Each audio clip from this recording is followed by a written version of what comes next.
"You're too old to understand money," they said. Now I own 67% of their company.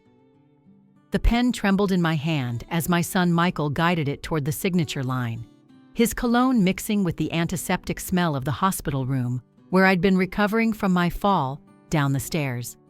"Just sign here, Mom, and we'll take care of everything," he said, his voice honey-sweet, the same tone he'd used when he was 8 and wanted a new bicycle. But I wasn't signing. I was recording. The pen was actually a camera I'd ordered online, and Michael was about to confess to attempted murder. 3 weeks later, I owned 67% of his precious tech company, and he was facing 15 to 20 years in federal prison.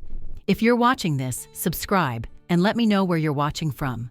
Let me back up and tell you how a 71-year-old retired math teacher from Tulsa ended up taking down a conspiracy that included my 2 children, their spouses, a corrupt doctor, and a county judge who'd been their fraternity brother at Oklahoma State. 6 months ago, I was living my best life. After 38 years of teaching algebra to teenagers and raising 2 kids alone after my husband Paul died in a construction accident, I'd finally retired with a decent pension, a paid-off house worth $485,000, and $2.3 million in savings and investments. Not bad for a woman who started with nothing but a teaching degree and determination. Tuesday morning, April 18th, everything changed. I was having coffee on my porch, watching the Cardinals at the feeder, when Michael's Tesla pulled into my driveway. Strange, he never visited without calling first. He had someone with him, a woman in a severe gray suit carrying a briefcase. "Mom," he said, not even giving me a proper greeting.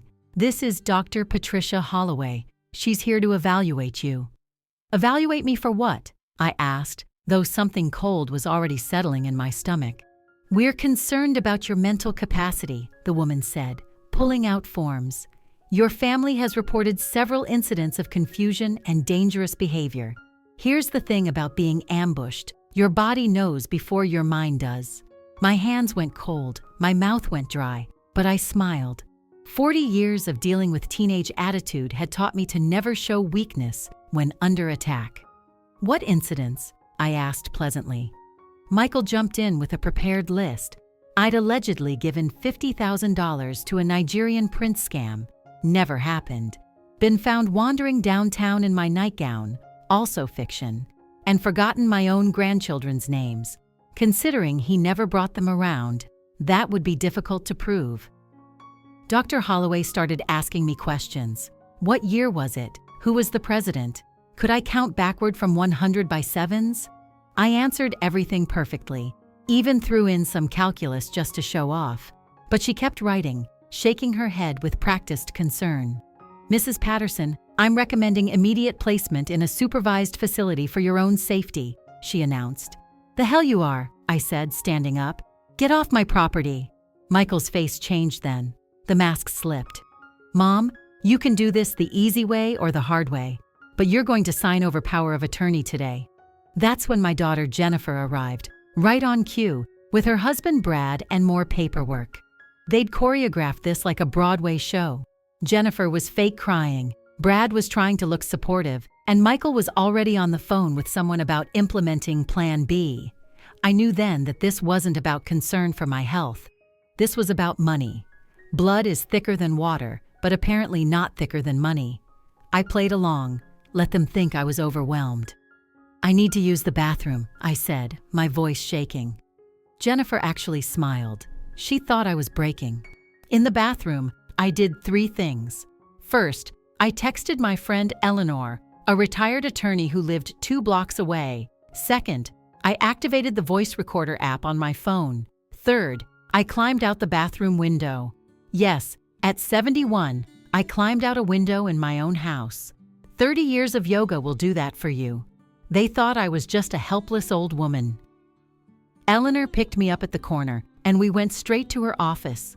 Within an hour, she'd filed emergency injunctions against my children and alerted Adult Protective Services. But that was just the beginning. That night, I couldn't go home. Michael's Tesla was still in my driveway, and I saw through Eleanor's security app that they'd changed my locks. They were moving fast.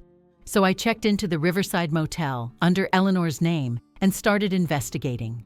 Here's what I discovered over the next 3 weeks.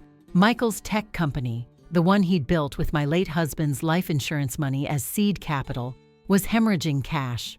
He'd made bad investments, hired his college buddies at inflated salaries, and blown millions on an office that looked like a spaceship. He needed my money to avoid bankruptcy. Jennifer's husband, Brad, had been sued for malpractice. He was a plastic surgeon who'd botched several procedures. They owed $1.8 million in settlements. Their house was in foreclosure, though they still drove matching Range Rovers and posted vacation photos from Cabo. But that's not even the worst part. I found out about the insurance policy. 2 months before their little intervention, they'd taken out a $5 million life insurance policy on me. The beneficiaries, Michael and Jennifer, split evenly. The kicker? There was an accidental death clause that doubled the payout. Eleanor helped me hire a private investigator, a former cop named Danny, who looked like he'd stepped out of a 1970s detective show. Mustache, leather jacket, the works. What Danny found made my blood run cold. Dr. Patricia Holloway wasn't a real psychiatrist. She was an actress, hired through a talent agency that specialized in corporate role-playing. The real Dr. Holloway had died 2 years ago. Michael had paid this woman $10,000 to play the part. The judge they planned to use for the competency hearing, Harold Morrison, had been Michael's fraternity brother. They'd already had 3 meetings at the country club to discuss my case. Danny had photos of money changing hands. But the smoking gun came from an unexpected source. Rosa, who'd cleaned my house every other Thursday for 15 years, called me at the motel. She'd overheard Michael and Jennifer arguing in my kitchen the day after I disappeared. Jennifer was screaming at him, Rosa told me, her voice shaking. She said the stairs plan didn't work and now you were missing and everything was ruined. Then Michael said something about increasing the dosage next time. The stairs plan. My fall 3 months earlier hadn't been an accident. I'd always wondered how I'd tripped on stairs I'd climbed 10,000 times. Now I knew. They'd drugged me during Sunday dinner. Probably in the wine Jennifer insisted I drink to toast Michael's new contract. At my age, you're supposed to slow down, enjoy retirement, maybe take up watercolors. Instead, I was documenting attempted murder. But here's the thing about underestimating older women. We've had decades to learn patience, strategy, and how to play the long game. I started recording everything. I bought a collection of hidden cameras disguised as everyday objects. A pen, a brooch, a phone charger. Technology is amazing these days, and contrary to what my children believed, I understood it perfectly. 40 years of adapting to new teaching technologies will do that.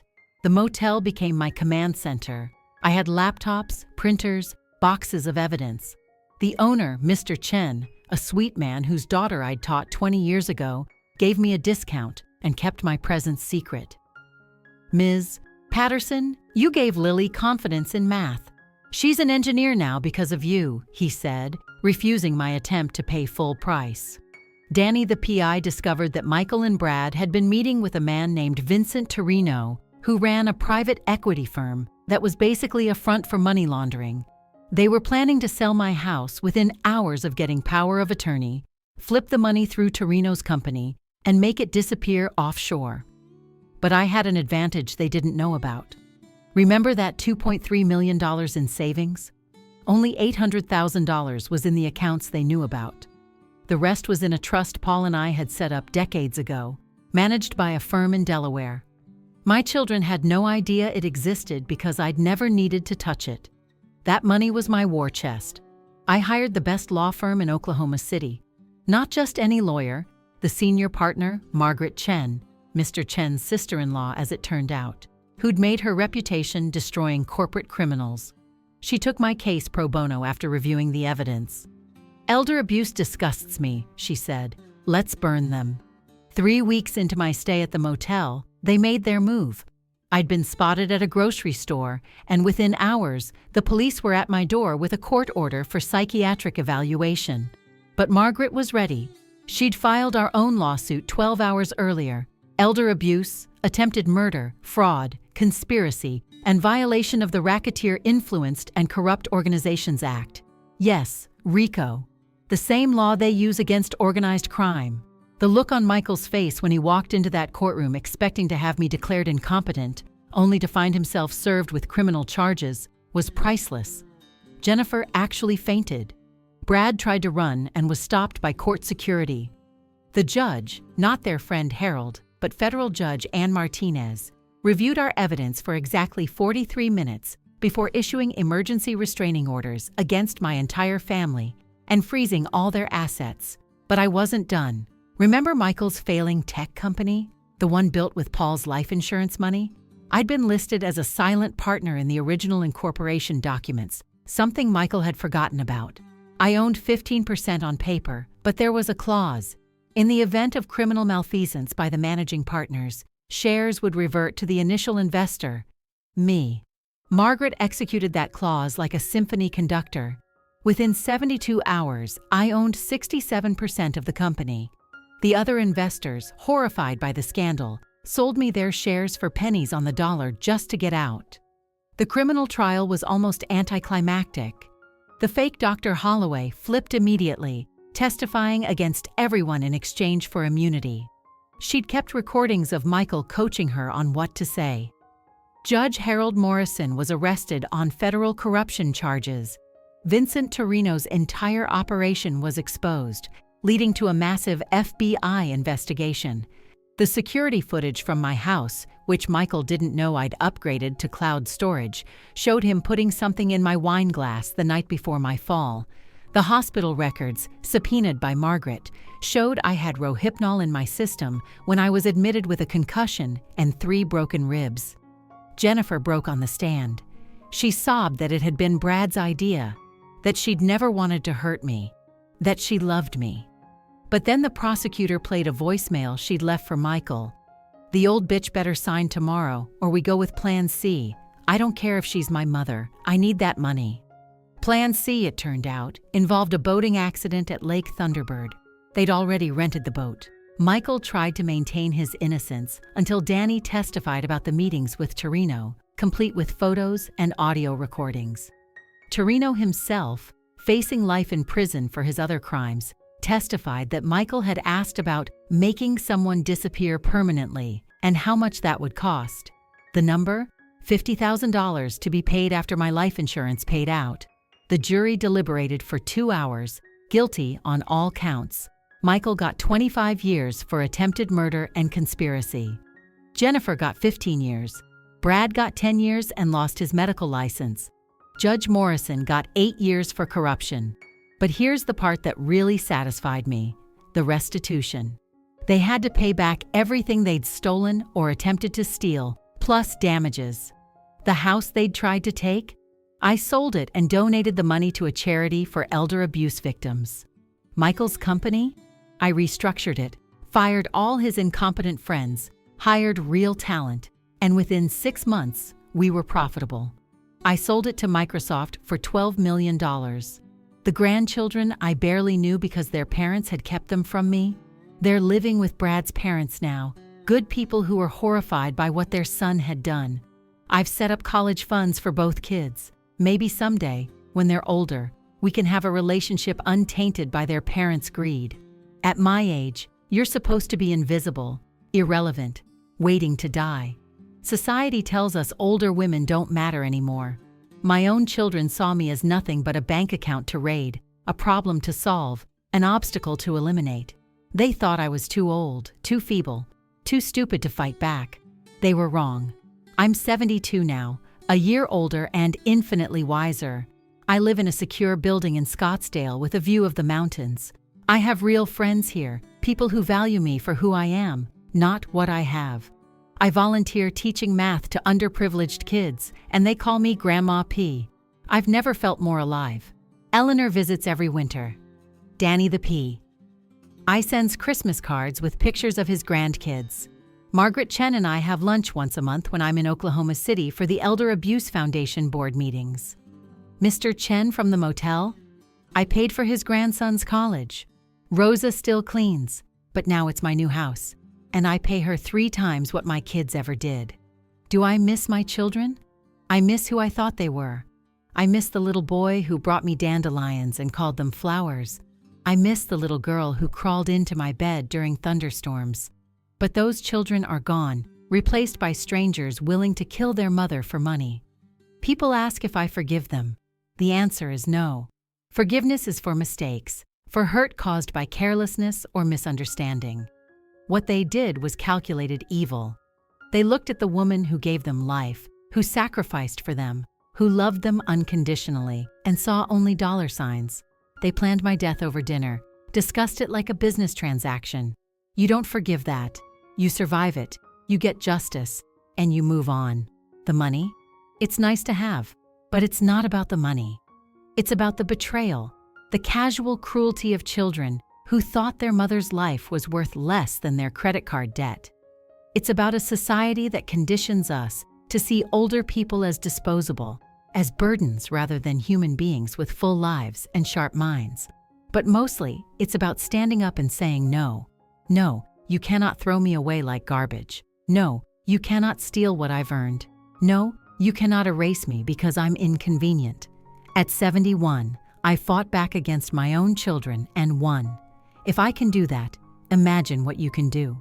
They thought I was too old to understand money, technology, the law. They thought I'd go quietly into that dark night of forced institutionalization and convenient death. Instead, I took everything they schemed for and more. I didn't just survive their betrayal. I triumphed over it. Now Michael makes 13 cents an hour in the prison laundry. Jennifer works in the kitchen, serving food to women who've heard what she tried to do to her mother. Let's just say she's not popular. Brad? He's in protective custody because apparently even hardened criminals don't like men who plan to murder old ladies. Me? I'm living my best life at 72. I travel, I teach, I dance at the senior center on Fridays. I've been on 3 dates with a retired engineer named Frank, who makes me laugh and doesn't care about my money. I learned to pilot a small plane just because I could. I wrote this story not for sympathy, but as a warning and a beacon of hope. To the adult children out there eyeing your parents' assets, we know. We see you whispering at family dinners. Notice the sudden interest in our finances. Recognize the fake concern about our safety. We're old, not stupid. And some of us, like me, are prepared to fight back with every resource at our disposal. To my fellow seniors facing abuse, financial exploitation, or worse, document everything, trust your instincts, and never be ashamed to ask for help. There are people who will believe you, lawyers who will fight for you, and justice is possible at any age. To everyone else, pay attention to the older people in your life. Check on them, listen to them, value them. Don't let them disappear into institutions or isolation because it's convenient. We're not just waiting to die. We're living, thinking, feeling human beings with wisdom you can't get from Google. My story isn't unique. Elder abuse is an epidemic, and most victims don't have my resources or luck. They suffer in silence, robbed by the very people who should protect them.